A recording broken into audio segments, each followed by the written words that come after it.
Alexander was a broken spirit when he finished his second year in a competitive ski team in Tahoe. He was angry, anxious, and what is worse, he had a severe recession in his technical performance after a series of traumatized experiences with the teammates and the coaches. So, simply put, he shut down and got stuck. We tried and we tried hard, but unfortunately, we did not receive many positive responses. So Alexander was in a very unique situation in that he was almost the very few athletes in USSA's history that compete, but with a medical diagnosis of ASD and ADHD. Some ski teams I reached out in the Tahoe area even told me, don't even send him back.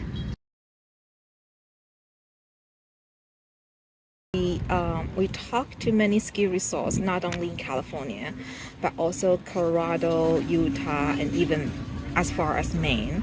We not only talked to them, but we traveled there.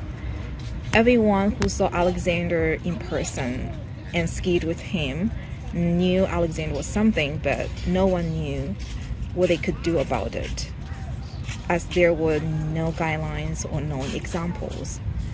So one day, when we were waiting for the shuttle in Winter Park after Alexander finished the lesson with an SCD, I received a phone call from Kara, the director of DSESE Mammoth. She did not give up on Alexander easily. She reached out to the mountain and the ski team, and somehow she came up with an unprecedented plan to support Alexander.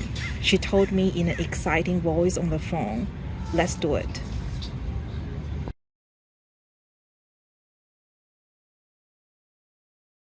I think Alexander is the luckiest boy because he got the best coach in the world, Kat. She knows skiing and she also knows Alexander as a person. Sometimes I feel like Kat knows Alexander better than I do. She connected Alexander with the team and the team coach. She spoke for Alexander when he shut down, and she explained his situation to the team when he showed differently. What I'm grateful for is Kat not only supported Alexander in skiing, but also helped him understand the social norm. It was not an easy job, as in many unexpected situations, Alexander could be aggressive, that hurt himself and others without awareness. Kat has choices. She could choose the easy way that most of the people would choose, that always go with Alexander's comfort zone and doesn't necessarily point out what he's supposed not to do. But Kat chose to be positive, yet at the same time help Alexander understand the social code. As I said, it was not easy, but it worked on Alexander. The day after his championship racing in North Star, Alexander told me, "I might not be the best for now, but I'm progressing at my own pace, and I think I belong to skiing." Alexander would never articulate himself this way merely just a year ago.